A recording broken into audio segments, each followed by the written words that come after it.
কমের পক্ষে 5 লক্ষ টাকা জরিমানা আর যাবজ্জীবন কারাদণ্ড এই ব্যবস্থা নতুন এনে দেওয়া হয়েছে। কৃষকেরাই আমাদের প্রাণ, কৃষি আমাদের মূল চালিকা শক্তি, কৃষিতেই আমাদের সমৃদ্ধি। আমাদের ঈশ্বরবাবু বলেছেন যে ধানের দাম কম, সরকার একসাথে 28 টাকা থেকে এবার 30 টাকা করেছে সরকারি দাম, তার মানে 1280 টাকা, কম না, এটা কিন্তু কম না।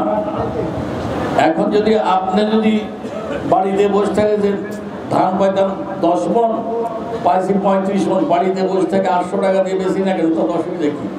তার তো দাম কম পাবেন। আপনি গোডাউনে দেন 5 লক্ষ মেট্রিক টন আমরা ধান কিনতেছি, 5 লক্ষ কেন, আরো যদি আসে আরো কিনবো, দরকার 10 লক্ষ ধান কিনবো সরকার এই 1280 টাকা হিসাবে,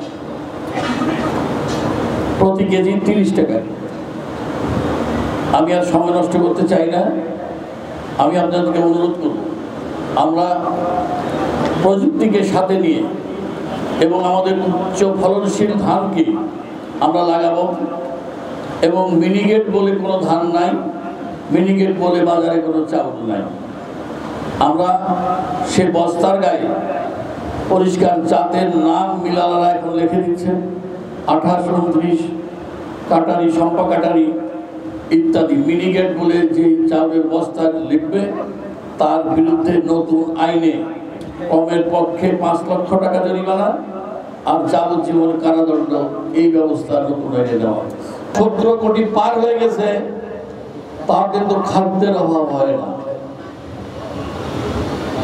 খাদ্যের অভাব হয় না। কারণ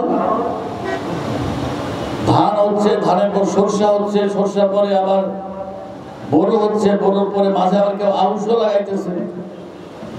আমরা খালি উৎপাদন করে যাচ্ছি। সারা বিশ্বের মধ্যে ধান উৎপাদনে বাংলাদেশ এখন 3য় স্থান, আবার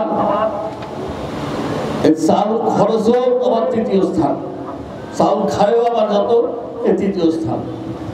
অতএব আমরা সমান সমান ব্যালেন্সে আছি।